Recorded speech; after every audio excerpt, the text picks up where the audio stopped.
Hello and welcome to शोध ज्ञान classes. आज हम लोग शोध ज्ञान क्लासेस में शिक्षण कौशल विषय के कुछ महत्वपूर्ण वन लाइनर प्रश्नों को देखेंगे। इसके अंतर्गत पहला प्रश्न जो है यह है कि शिक्षा के क्षेत्र में कौशल नामक शब्दावली किस क्षेत्र से लिया गया है। इसका उत्तर है रक्षा के क्षेत्र से। अगला प्रश्न है कि कक्षा में शिक्षक जो कुछ पढ़ाता है अथवा शिक्षण कार्य करता है उसमें वह अनेक प्रकार के व्यवहार करता है। इन सभी व्यवहारों को क्या कहते हैं? तो इन सभी व्यवहारों को शिक्षण कौशल कहते हैं। नेक्स्ट है, शिक्षण उन क्रियाओं पर आधारित है जो छात्र व्यवहार में परिवर्तन लाने के लिए नियोजित एवं क्रियान्वित किए जाएं। किसने कहा है? तो ये स्टेटमेंट क्लार्क का है, क्लार्क ने कहा है। अगला प्रश्न है कि वर्ग व अन्य के अनुसार शिक्षण कौशलों की संख्या कितनी है? तो इसका उत्तर है 18। वर्ग एवं अन्य के अनुसार 18 शिक्षण कौशल हैं। एनएल दोसांझ के अनुसार शिक्षण कौशलों की संख्या कितनी है? तो इसका उत्तर है 15। नेक्स्ट क्वेश्चन है कि बीके पासी के अनुसार शिक्षण कौशलों की संख्या कितनी है? तो बीके पासी के अनुसार 13 प्रकार के शिक्षण कौशल हैं। अगला इसी में स्टैनफोर्ड विश्वविद्यालय के अनुसार शिक्षण कौशलों की संख्या कितनी है?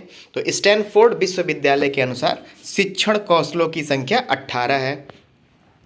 नेक्स्ट, बड़ौदा विश्वविद्यालय के अनुसार शिक्षण कौशलों की संख्या कितनी है? तो आंसर होगा 21। बड़ौदा विश्वविद्यालय के अनुसार 21 शिक्षण कौशल हैं।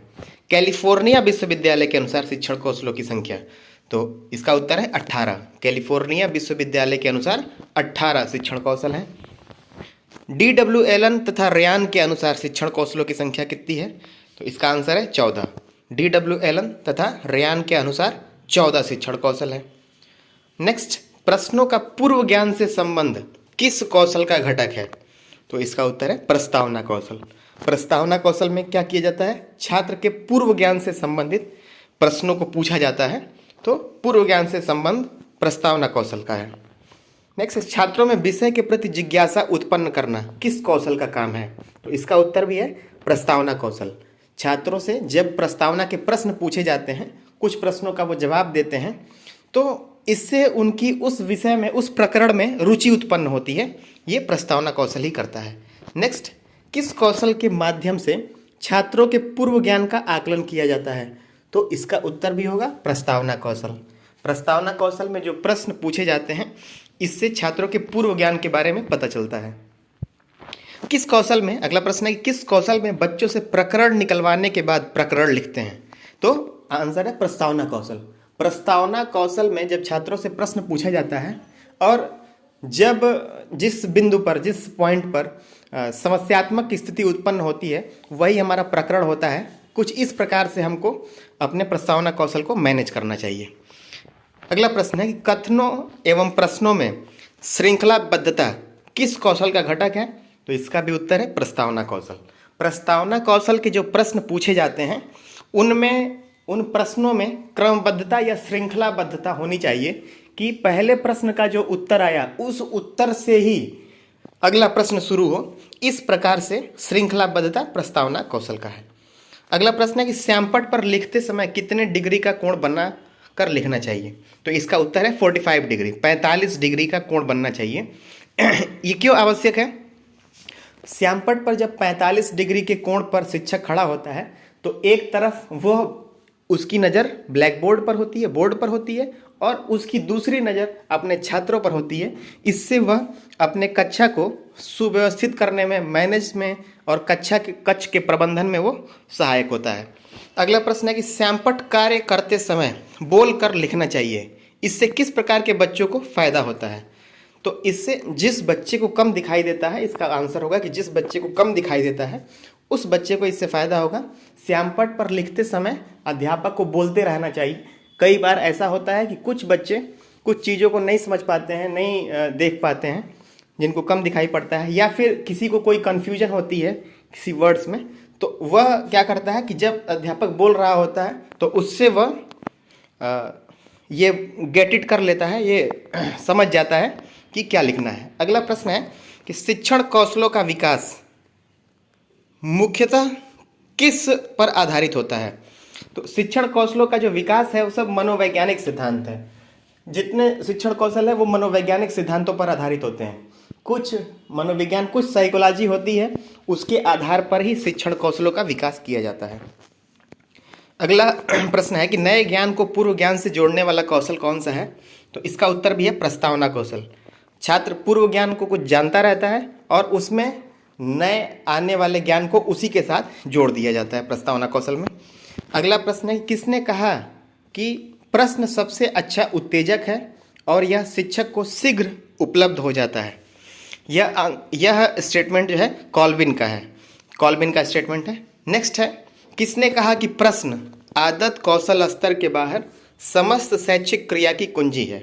तो ये स्टेटमेंट है पारकर महोदय का। अगला प्रश्न है कि किसने कहा है कि प्रश्न करने की कला में अकुशल अध्यापक अच्छा व्याख्यान देने वाला भले ही हो जाए लेकिन अच्छा शिक्षक नहीं हो सकता है?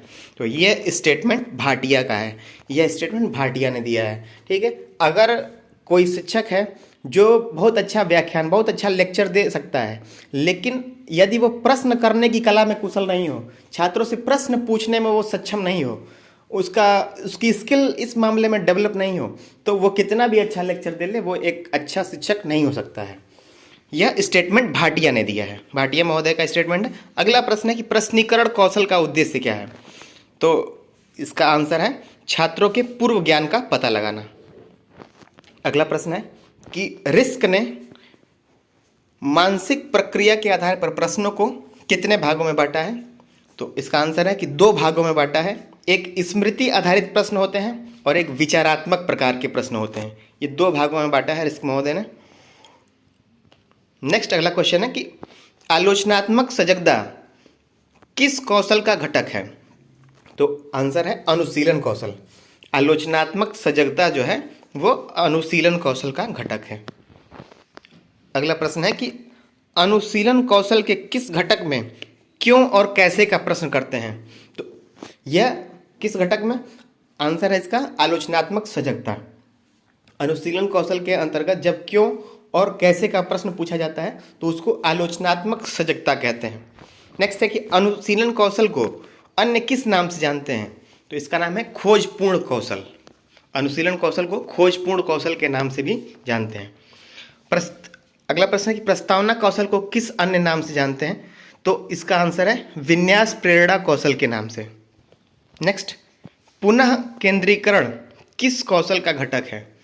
तो आंसर है अनुशीलन कौशल। पुनः केंद्रीकरण जो है वह अनुशीलन कौशल का घटक है। अगला प्रश्न है कि शिक्षक का दाहिना हाथ किसे कहा गया है?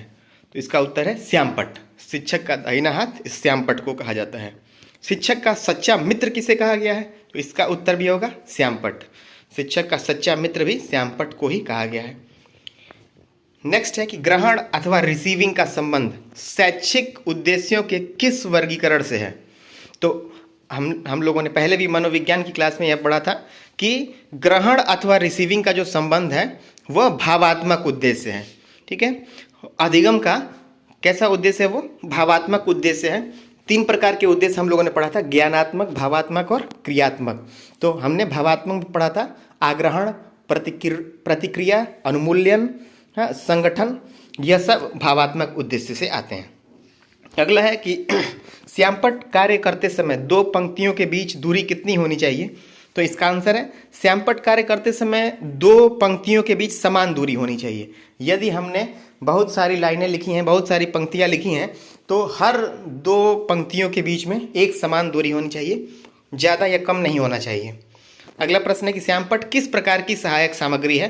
तो इसका उत्तर है श्यामपट्ट जो है दृश्य सहायक सामग्री है। अगला प्रश्न है कि शिक्षण कार्य करते समय बच्चों को डांटना किस प्रकार के पुनर्बलन का उदाहरण है? तो इसका आंसर है शाब्दिक ऋणात्मक पुनर्बलन।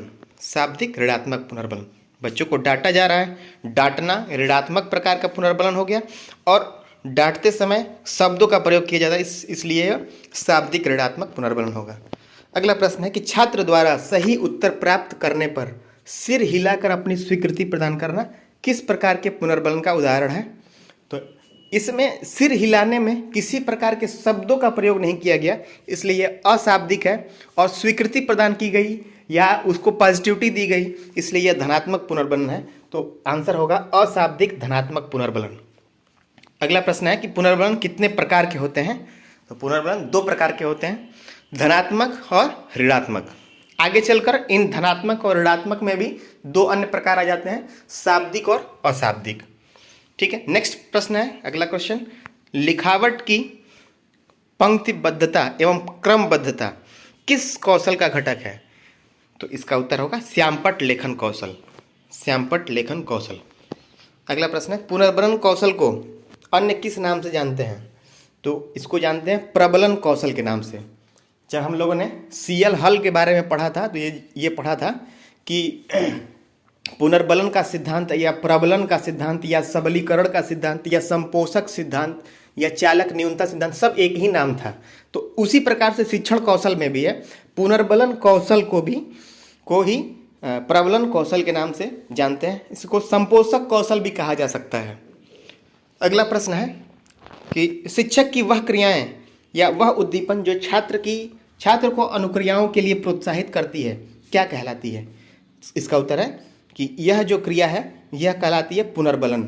ठीक है, उद्दीपन का मतलब, उद्दीपक का मतलब होता है एक प्रकार का लक्ष्य, एक लक्ष्य विशेष होता है।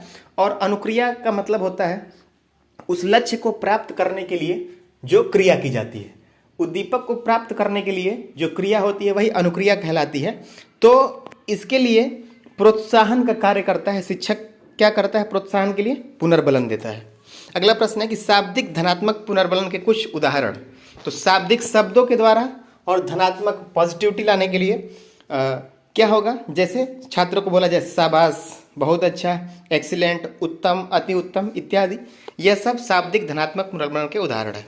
अगला प्रश्न है कि अशाब्दिक ऋणात्मक पुनर्बलन।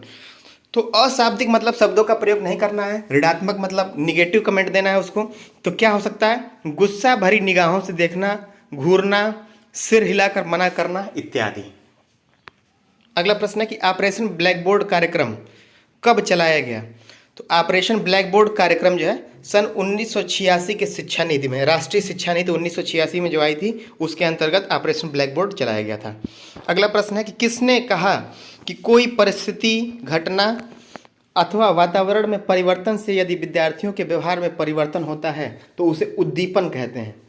यह टेबर, ग्लेसर व सेफर ने कहा है। नेक्स्ट अगला क्वेश्चन है, किसने कहा है कि व्याख्या का अभिप्राय उस प्रक्रिया से है जिसके द्वारा किसी शब्द, शब्द समूह या कथन के अर्थ की सारी जटिलता दूर हो जाती है। ये एच गार्लिक का स्टेटमेंट है, एच गार्लिक।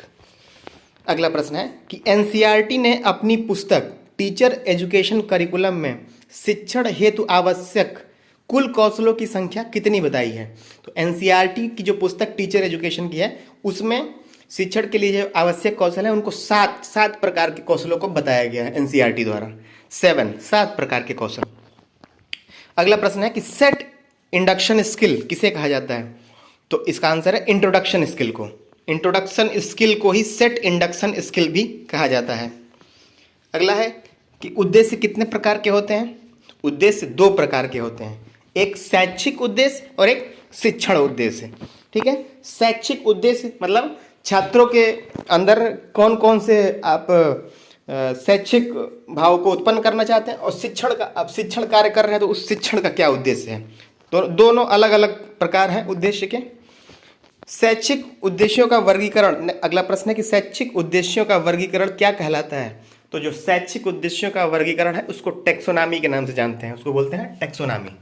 और इसी के आधार पर अगला प्रश्न है कि शैक्षिक उद्देश्यों का वर्गीकरण सर्वप्रथम किसने किया था। तो शैक्षिक उद्देश्यों का वर्गीकरण सर्वप्रथम बेंजामिन एस ब्लूम ने किया था, बेंजामिन एस ब्लूम। उसी को ब्लूम का वर्गीकरण या ब्लूम्स टेक्सोनॉमी भी कहते हैं। अगला प्रश्न है कि शैक्षिक उद्देश्यों के वर्गीकरण को कितने भागों में बांटा गया है।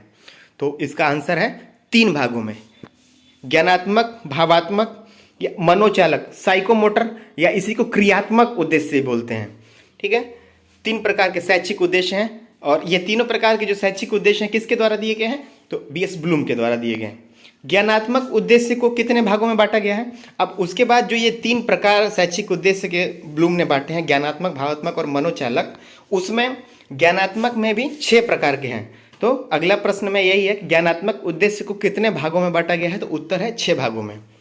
और अगला प्रश्न है कि बोधात्मक और क्रियात्मक उद्देश्य को कितने भागों में बांटा गया है? तो इनको 5-5 भागों में बांटा गया है। बोधात्मक भी 5 भाग में है और क्रियात्मक भी 5 भाग में है। अगला प्रश्न है कि शिक्षण कौशलों के एकीकरण की कितनी विधियां हैं? तो इसका आंसर है 2 विधियां, आंशिक एकीकरण विधि और समग्र एकीकरण विधि। नेक्स्ट अगला क्वेश्चन है कि पाठ समापन कौशल कितने प्रकार के होते हैं? तो इसका उत्तर है 2 प्रकार के, एक ज्ञानात्मक समापन और एक सामाजिक समापन। ठीक है, ज्ञानात्मक समापन का मतलब यह हुआ कि छात्र के ज्ञान को, पाठ समाप्त करते समय छात्र के ज्ञान की जांच की जाए। और सामाजिक समापन मतलब छात्र इससे अपने निजी जीवन में, अपने दैनिक जीवन में इससे क्या परिवर्तन लाता है उस पाठ से, यह उसका सामाजिक समापन हो गया। अगला प्रश्न है कि श्यामपट्ट कक्षा में तल से कितने फुट की ऊंचाई पर होना चाहिए? तो तल से मतलब जो रूम का जो फर्श है उससे 2 फुट की ऊंचाई पर होना चाहिए, उससे 2 फुट की ऊंचाई पर होना चाहिए। अगला प्रश्न है कि महत्वपूर्ण बिंदुओं को रेखांकित करना किस कौशल का घटक है? तो इसका उत्तर है श्यामपट्ट लेखन कौशल। महत्वपूर्ण बिंदुओं को श्यामपट्ट लेखन कौशल के अंतर्गत रेखांकित किया जाना चाहिए, किया जाता है। अगला प्रश्न है कि ज्ञानात्मक क्षेत्र के उद्देश्यों का वर्गीकरण कब और किसने किया? तो इसका उत्तर है 1956 में बेंजामिन ब्लूम और उनके सहयोगियों ने। अगला प्रश्न है कि भावात्मक क्षेत्र के उद्देश्यों का वर्गीकरण कब और किसने किया? तो 1964 में। इसका उत्तर होगा कि 1964 में क्रैथवाल, ब्लूम और मसीहा ने 1964 में भावात्मक क्षेत्र के उद्देश्यों का वर्गीकरण किया। अगला प्रश्न है कि मनोचालक क्षेत्र के उद्देश्यों का वर्गीकरण किसने किया, कब किया? तो उत्तर है 1966 में सिम्पसन द्वारा। और अगला प्रश्न है कि ज्ञानात्मक उद्देश्य के वर्गीकरण में पहले स्थान पर, पहले नंबर पर क्या आता है? तो इस प्रश्न को दूसरी तरीके से भी पूछा जा सकता है कि संज्ञानात्मक संप्राप्ति का न्यूनतम स्तर क्या है? तो संज्ञानात्मक क्षेत्र में सबसे पहले आता है ज्ञान। संज्ञानात्मक संप्राप्ति का न्यूनतम स्तर क्या है? तो ज्ञान। ठीक है, संज्ञानात्मक क्षेत्र के अंतर्गत या ज्ञानात्मक क्षेत्र के अंतर्गत ज्ञान, बोध, अनुप्रयोग, विश्लेषण, संश्लेषण तथा मूल्यांकन आता है। इसी प्रकार से ये ज्ञानात्मक उद्देश्य को 6 भागों में बांटा गया है, ज्ञान, बोध, अनुप्रयोग, विश्लेषण, संश्लेषण और मूल्यांकन, जिसमें ज्ञान जो है वो निम्नतम या प्रथम स्तर का है और मूल्यांकन जो है वो आखिरी या उच्चतम स्तर का है। ठीक है, तो अभी शिक्षण कौशलों से संबंधित ये कुछ महत्वपूर्ण 60 प्रश्न थे। इसको एक बार फिर आप देखिएगा और अच्छे प्रश्न हैं। इसी कड़ी को आगे हम बढ़ाएंगे अगले वीडियो में। और ऐसे ही एजुकेशनल वीडियोस देखने के लिए लाइक, शेयर और सब्सक्राइब कीजिए शोध ज्ञान क्लासेस। Thank you.